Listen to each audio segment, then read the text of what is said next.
Cool. I actually told him to loosen it up. That's awesome, yeah. I was like, it's fucking great, but now it sounds like a goddamn machine. Let's back it up a little bit.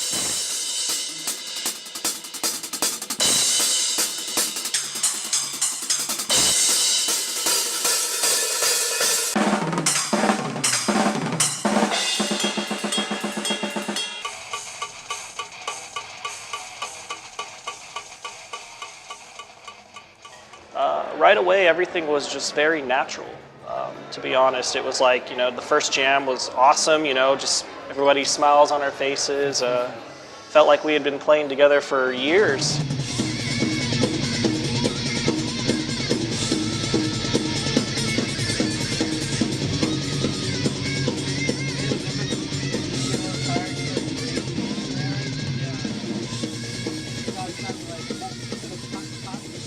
I do feel like people have become very attached to specific drummers we've had over the years.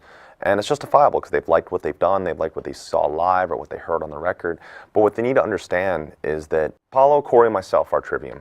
The three of us are Trivium. We are the ones that have been in it since the beginning and have been through all the ups and downs. So it's been very difficult to find someone who locks in both personality-wise and playing-wise. And in playing-wise, they have to lock in studio recording playing-wise and live-wise.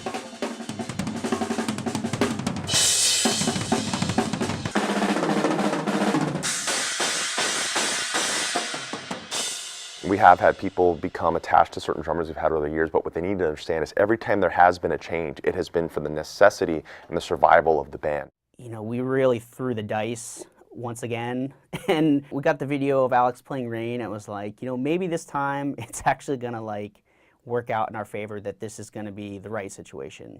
Pretty much gave him 15 songs to learn for the European tour. He got him down in like a week, so he was ready to play them like right from the first day, pretty much. When we got to the end of it, it was pretty amazing to like kind of look back and be like, we just got 15 songs down for a tour with a guy we've never played.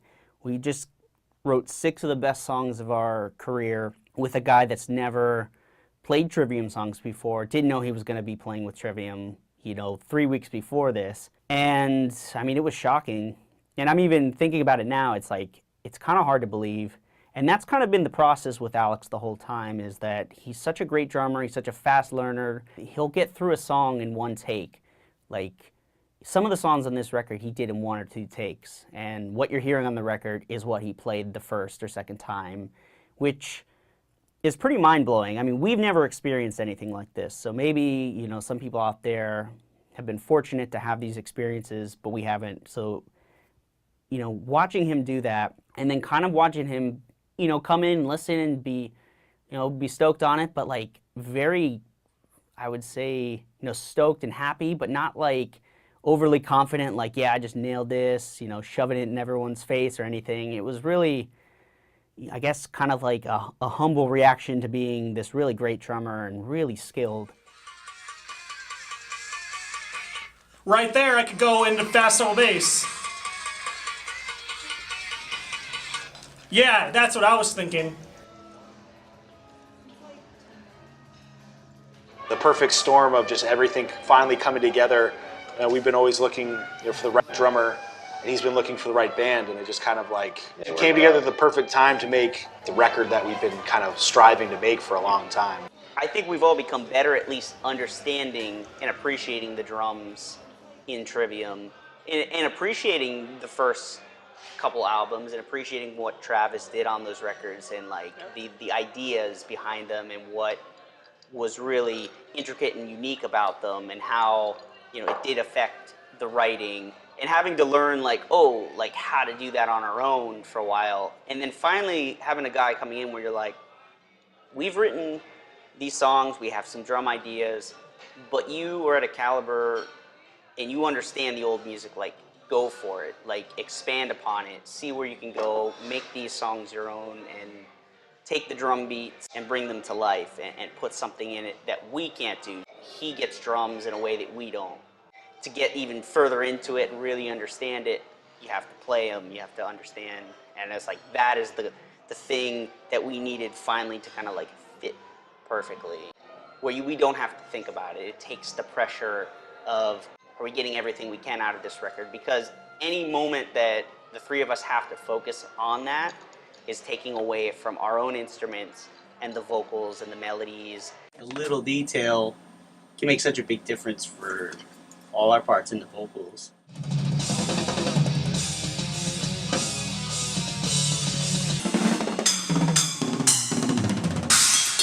Da da da da da da da da da. Okay, I could do that. Something that just kind of stays with the feeling of the riff. Sure. Yeah. But anyway, yeah, just that fill right there. Okay, about cool. to do the way more badasser version of it. Cool. Okay. Sure. Okay. Just double checking. Okay, I can do that. Okay. So what I'm saying is, right when Corey starts to play that line, it would be double bass regular. Then the blistering fill into the double bass. The time has been amazing with Alex. It's been a long time since we've been, if not ever, since we've been in a room and been so inspired by someone's playing from day one, coming into the room with their skill set and their ability and their history and where they come from, that we're able to make a record so quickly and so excitedly and be able to make the music and have a good time talking about it and recording it and working on it. The future for Alex is entirely in his hands, and the future of all the other drummers have always been in their hands. And the matter have been for them to prove themselves that they're in it for the long haul and not just saying it, not just playing a good show that someone maybe saw once, not just making a record or two that someone thought were great. It's putting in that inexplicable thing the three of us have been putting in every single day since the beginning of our careers with Trivium. Very grateful, very fortunate. Something I've always wanted, something I've always, you know, when I would be practicing or, you know, touring, doing all this stuff, it was like that was always the vision I had, is like if I could get to something like that eventually, that would be like a dream come true. And now it's kind of like the fruits of the labor, you know, it's paying off. So I'm very fortunate, very grateful.